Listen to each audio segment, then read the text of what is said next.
supaya hidupmu sejahtera selalu, bertumbuh di dalam kasih Tuhanmu.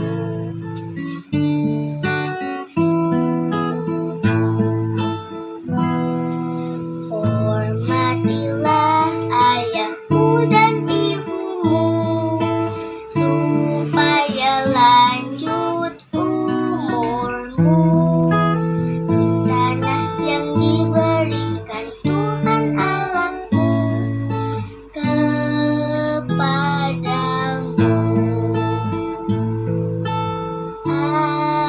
Amin, amin.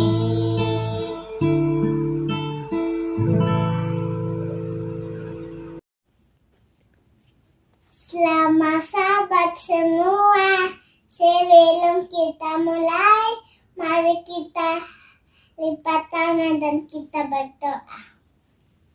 Tuhan Yesus, terima kasih Tuhan jaga kami semua. Sekarang kami mendengar firman Tuhan.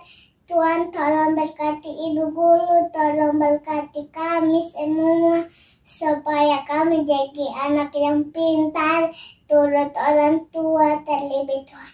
Terima kasih, amin.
Sobat ini aku akan menceritakan berita mission kita yang berjudul Ibu yang Marah, yang menceritakan kisah hidup Maxo Dorlis yang berasal dari Haiti.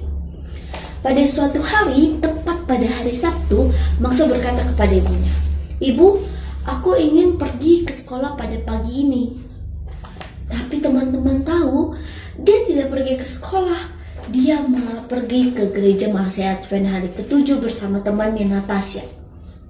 Lalu setelah dia mendengar banyak kisah Yesus dan dia mau menyerahkan hidupnya kepada Yesus dengan dibaptiskan, waktu dan tempat telah ditentukan pada hari Minggu pagi di Laut Karibia.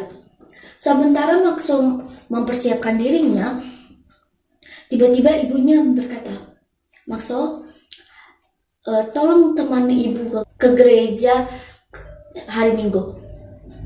Dengan serius, Maxo berkata, "Ibu, aku telah merencanakan aku akan dibaptiskan oleh seorang pendeta Advent." Ibunya berkata dan bertanya, "Mengapa kamu ingin dibaptis? Bukankah kamu ini udah menjadi seorang Kristen?" Dengan serius, Maxo menyampaikan, "Aku telah belajar banyak tentang Alkitab. Pertama, Natasha dari gereja Mahasiswa Advent hari ke-7. Ibunya tidak mau mendengarkan. Dan ibunya berkata, Aku memberitahumu sesuatu sambil berteriak. Jika kamu dibaptis, saya tidak akan membiayai lagi uang sekolahmu. Dan saya akan membuang dan mengusir kamu dari rumah ini. Dia sangat sedih mendengar perkataan ibunya. Tapi Max tahu dia telah mengambil keputusan yang benar. Ada di Alkitab tertulis bahwa sekiranya ayah dan ibumu meninggalkan engkau, Tuhan akan menyertaimu. Dan Maksud berkata, jika ibu tidak membayar uang sekolahku dan tidak memberiku makan, aku tahu Tuhan menyertaiku. Dan ibunya berkata, kamu mempunyai dua pilihan. Pergi bersama ibu ke gereja dan ibu akan membayar uang sekolahmu, atau kamu pergi ke gereja pada hari Sabtu dan ibu tidak akan membayar uang sekolahmu dan kamu harus keluar dari rumah ini. Tapi tetap Maksud pergi untuk dibaptis. Ternyata teman-teman, banyak teman-teman Maksud yang akan dibaptis. 200 jiwa yang dibaptis. Dan setelah pembaptisan yang kudus selesai, Maksud pulang ke rumahnya. Dia tahu bahwa dia harus pergi dari rumah itu. Dia mengemaskan barang-barangnya dan dia pergi. Tiba-tiba ada bahu yang memegang pundak Maksud. Dan itu adalah ibu. Ibu berkata, Maksud, kenapa kamu tidak mendengarkan perkataanku, anakku? Ibu, biarkan saya membagikan apa yang saya telah pelajari tentang Tuhan. Lalu mereka duduk berdua di sofa. Setelah 4 jam mereka mempelajari Alkitab, ibunya meminta maaf. Maafkan ibu yang telah bersikap kasar kepadamu. Aku tidak tahu apapun tentang imanmu. Giliran Maksud yang meminta maaf, teman-teman. Aku meminta maaf. Aku selama ini tidak pergi ke sekolah pada hari Sabtu. Aku pergi ke gereja Masih Advent hari ke-7 pada hari Sabtu pagi. Lalu ibunya terkejut. Bagaimana kamu bisa mengatur waktu sehingga bisa mendapat nilai yang bagus meskipun kamu tidak masuk pada hari Sabtu? Maksud menerangkan bahwa ia telah belajar ekstra di rumah, tapi entah kenapa nilainya selalu tertinggi di dalam kelas.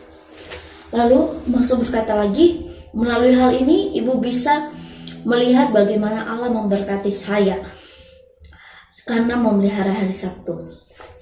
Lalu ibunya tertarik dengan gereja Masih Advent hari ke-7 dan dengan Alkitab. Ibunya pengen tahu banyak tentang Alkitab dan hari demi hari Maksud mengajari ibunya seperti Natasha temannya mengajari dia.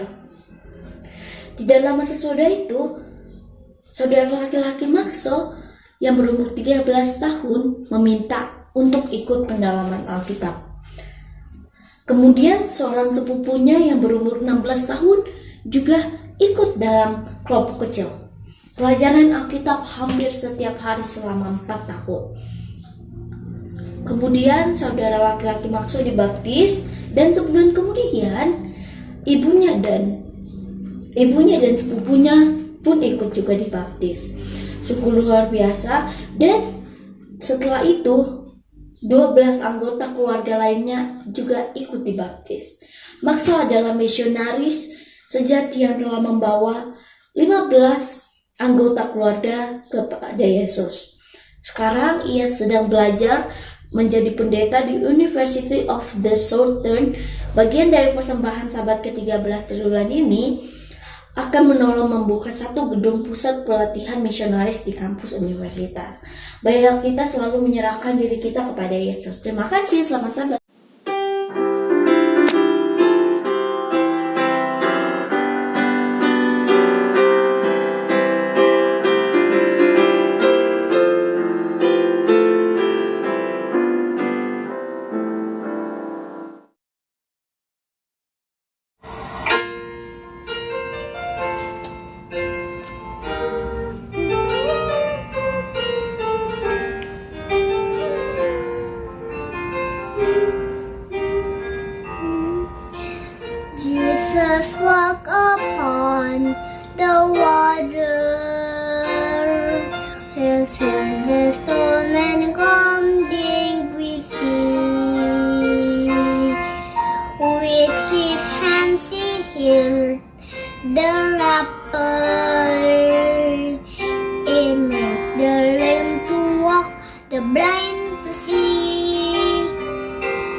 Jesus bled and died to save me. A path that I could never be alone. When he rose again, he gave me his gift. The world is ever known. Yes, I can be forgiven every time I want it now. And someday he'll lift me up to receive him again. Jesus is the God of miracles. Nothing is at all impossible to him, but I know this of all his miracles, the most incredible must be the miracle that rescues me.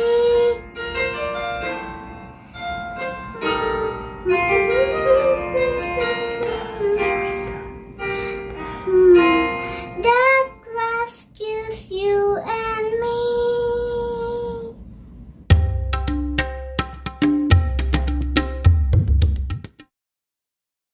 Zakaria 7 ayat 9. Beginilah firman Tuhan semesta alam.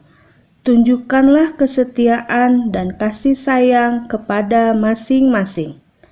Poin penting, seperti Yesus, kita dapat memperhatikan orang lain meskipun sedang menghadapi kesusahan.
Selamat sahabat adik-adik, salam jumpa lagi.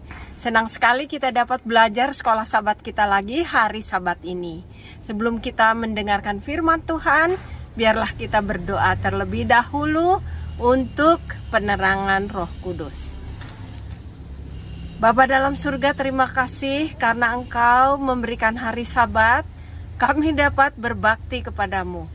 Biarlah pelajaran hari ini menolong kami untuk melihat betapa besar kasih Yesus bagi kami untuk beroleh keselamatan.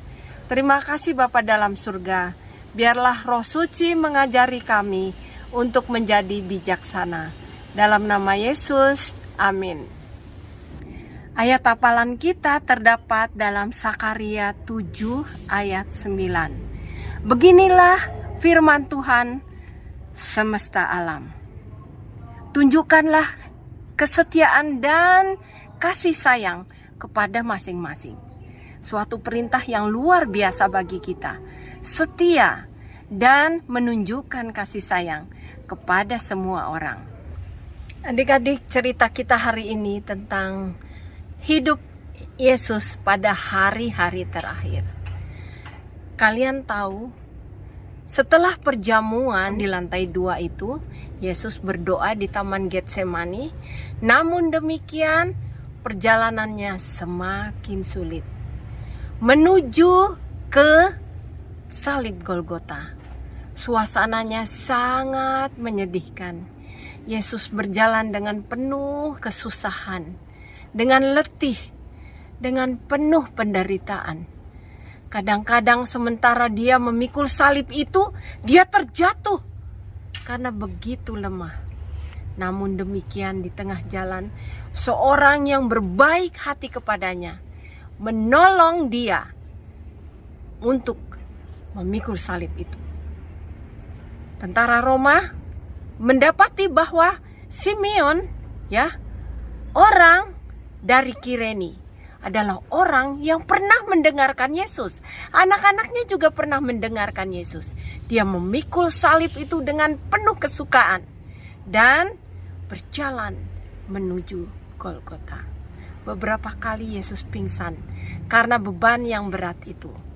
Namun setelah tiba di bukit itu, kalian tahu, dengan kasar tentara Roma itu memakukan dia dengan kasar, dengan kejam, di salib yang telah disiapkan di antara dua orang yang jahat. Yesus tidak mengeluh. Tidak ada kata-kata yang kasar yang diucapkan kepada tentara itu. Hukuman penyaliban berarti yang sangat hina. Karena apa? Sengsara. Dan korbannya mati pelan-pelan. Karena kepanasan, tidak makan, tidak minum. 3 hari baru mereka bisa mati. Karena suatu penghinaan, karena kekasaran, karena kejahatan mereka. Disitulah Yesus disalibkan. Padahal dia tidak berdosa. Nah, bukan begitu saja. Setelah dia tergantung di antara langit dan bumi, dia berdoa untuk tentara-tentara Romawi yang kasar itu.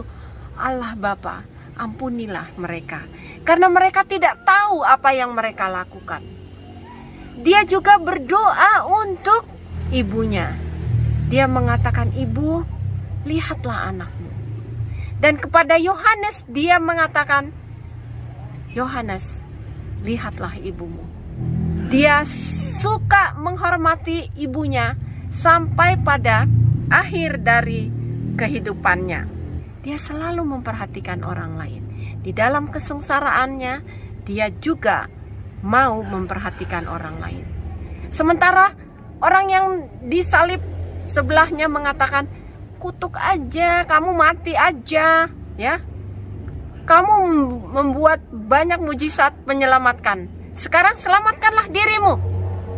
Tetapi orang di sebelahnya yang lain mengatakan, penjahat itu mengatakan, "Kita ini layak untuk dihukum karena jahat." Tetapi dia tidak ada kesalahannya. Lalu dia mengatakan kepada Yesus, "Yesus, ingatlah aku kalau engkau tiba di Firdaus nanti." Yesus bilang, "Kita akan bersama-sama di Firdaus." Jadi walaupun dalam akhir hidupnya Yesus mau apa? Mengabarkan Injil untuk keselamatan. Keseluruhan hidupnya Yesus mau supaya kita juga ikut selamat. Percaya kepadanya supaya kita diselamatkan. Itulah tema Kalvari, di mana Yesus dengan kasihnya mau menyelamatkan kita. Dan setelah semua peristiwa itu berlalu, Yesus mengatakan, Tuhan, mengapa engkau meninggalkan aku?" Namun demikian sebenarnya Bapa di surga hadir di antara kerumunan orang banyak itu.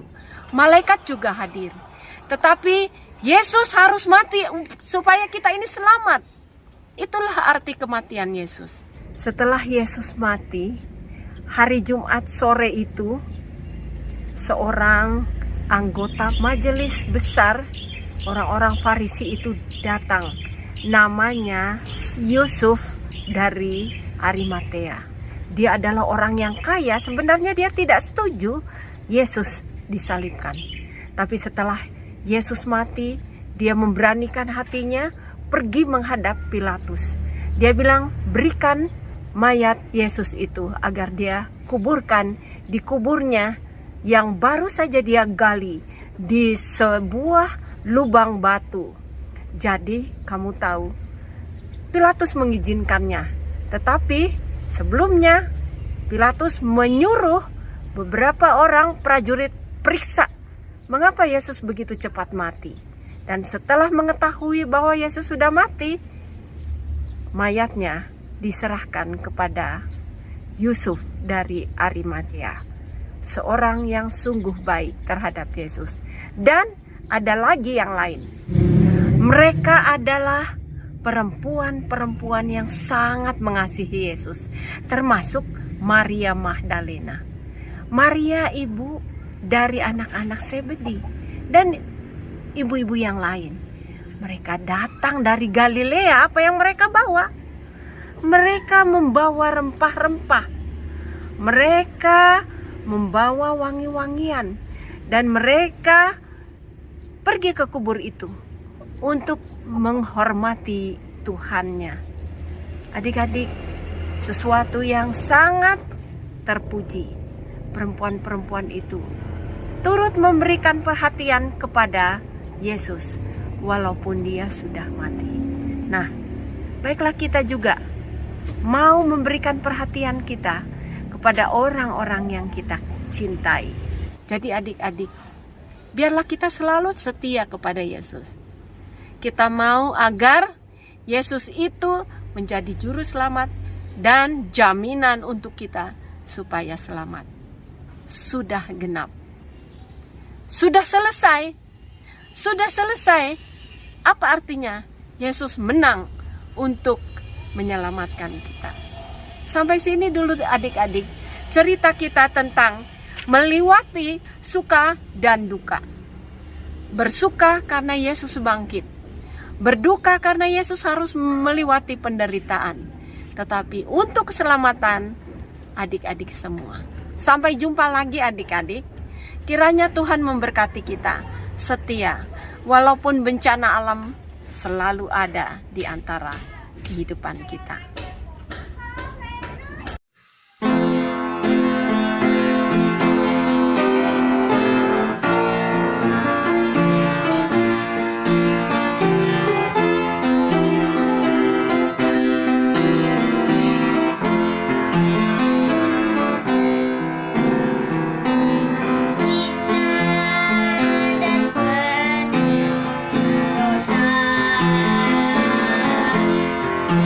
Tapi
acara kita sudah selesai. Untuk menutup acara kita akan tutup dengan doa. Kita sama-sama berdoa. Bapa di surga, terima kasih atas penyertaan-Mu yang telah Engkau berikan kepada kami sepanjang acara kebaktian kami. Biarlah ya Bapa, apa yang kami telah dengar, biarlah itu menjadi pelajaran bagi hidup kami. Biarlah Engkau bekerja di dalam hati kami, agar kami selalu menjadi alat-Mu untuk menyampaikan kasih kepada orang-orang di sekitar kami. Sertai kami sepanjang hari Sabat ini, dalam nama Yesus kami berdoa mengucap syukur. Amin. Sampai jumpa lagi anak-anak. Tuhan memberkati.